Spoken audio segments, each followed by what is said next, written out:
صرف 5 منٹ کا مدرسہ قرآن و حدیث کی روشنی میں 7 رمضان المبارک۔ نمبر 1، اسلامی تاریخ۔ حضرت عیسیٰ علیہ السلام۔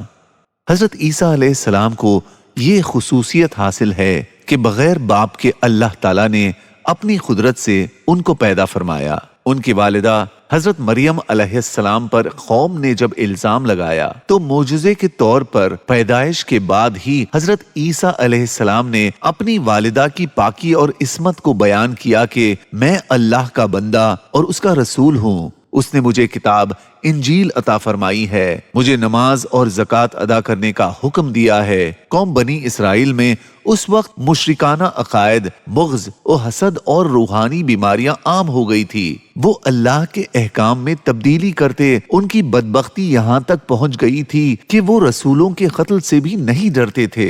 ایسے ماحول میں حضرت عیسیٰ علیہ السلام نے اس قوم کو اللہ کی عبادت و اطاعت کرنے اور اس کو اپنا رب ماننے اور سیدھا راستہ اختیار کرنے کی دعوت دی، اور فرمایا حضرت موسیٰ علیہ السلام پر اللہ نے جو سچی کتاب تورات نازل فرمائی تھی میں اس کی تصدیق کرتا ہوں اور اس بات کی خوشخبری دیتا ہوں کہ میرے بعد تمام رسولوں کے سردار آخری نبی آنے والے ہیں جن کا نام احمد ہوگا۔ تم ان پر نازل ہونے والی کتاب قرآن کریم پر ایمان لانا اور ان کو سچا رسول ماننا، جو ان کے دین پر چلے گا وہی کامیاب ہوگا۔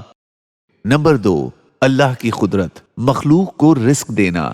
اللہ تعالیٰ نے دنیا میں جتنی مخلوقات پیدا کی ہے ان تمام کو خواہ خشکی میں ہو یا تری میں، جہاں کہیں بھی ہو، بر وقت رزق پہنچاتا ہے، اور یہ نظام جب سے دنیا قائم ہوئی ہے اس وقت سے لے کر قیامت تک چلتا رہے گا، اور یہ کام اللہ تعالیٰ پر نہ بھاری ہے اور نہ ہی وہ اس سے تھکتا ہے۔ جبکہ انسان چند افراد کی ضروریات زندگی کا انتظام کرنے میں پریشان ہو جاتا ہے، آخر پوری دنیا کی رزق کا انتظام کرنا اللہ تعالیٰ کی کتنی بڑی قدرت ہے۔ نمبر 3، ایک فرض کے بارے میں، سونے چاندی کے زیورات۔ حضرت عبداللہ بن عمرو رضی اللہ عنہما سے روایت ہے کہ 2 عورتیں رسول اللہ صلی اللہ علیہ وسلم کی خدمت میں حاضر ہوئیں اور ان دونوں کے ہاتھوں میں سونے کے کنگن تھے۔ آپ صلی اللہ علیہ وسلم نے ان دونوں سے دریافت کیا، کیا تم دونوں ان کنگنوں کی زکوٰۃ ادا کرتی ہو؟ دونوں نے کہا نہیں۔ رسول اللہ صلی اللہ علیہ وسلم نے فرمایا، کیا تم اس بات کو پسند کرتی ہو کہ اللہ تعالیٰ قیامت کے دن تم کو آگ کے کنگن پہنائے؟ دونوں نے کہا نہیں۔ آپ صلی اللہ علیہ وسلم نے فرمایا، تو پھر اس کی زکوٰۃ ادا کرتی رہو۔ نمبر 4، ایک سنت کے بارے میں، پانی پینے کا سنت طریقہ۔ 1، دائیں ہاتھ سے پینا۔ 2، بیٹھ کر پینا۔ 3، پانی کو دیکھ کر پینا۔ 4، بسم اللہ پڑھ کر پینا۔ 5، 3 سانس میں پینا۔ 6، پینے کے بعد دعا پڑھنا۔ نمبر 5، ایک اہم عمل کی فضیلت، قرآن کریم یاد کرنا۔ رسول اللہ صلی اللہ علیہ وسلم نے فرمایا، جس نے قرآن پڑھا اور اس کو یاد کر لیا اور اس کے حلال کو حلال اور حرام کو حرام جانا تو اللہ تعالیٰ اول مرحلے میں اس کو جنت میں داخل فرمائے گا اور اس کی شفاعت 10 ایسے لوگوں کے بارے میں قبول فرمائے گا جن پر جہنم واجب ہو چکی ہوگی۔ نمبر 6، ایک گناہ کے بارے میں، حرام مال سے صدقہ وبال جان ہے۔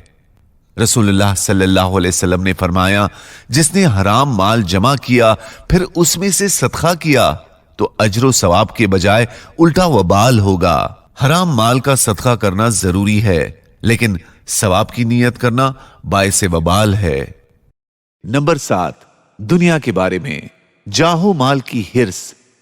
رسول اللہ صلی اللہ علیہ وسلم نے فرمایا، 2 بھوکے بھیڑیے جن کو بکریوں کے ریوڑ میں چھوڑ دیا جائے تو اتنا نقصان نہیں پہنچاتے جتنا کہ انسان کے حرص جو مال و مرتبہ کو حاصل کرنے کے لیے ہو اس کے دین کو نقصان پہنچاتی ہے۔ نمبر 8، آخرت کے بارے میں، حور عین زعفران سے پیدا کی گئی ہے۔ رسول اللہ صلی اللہ علیہ وسلم نے ارشاد فرمایا، جنت کی حور عین کو زعفران سے پیدا کیا گیا ہے۔ نمبر 9، طب نبوی سے علاج، 3 سانس میں پینے کا فائدہ۔ رسول اللہ صلی اللہ علیہ وسلم پینے والی چیزوں کو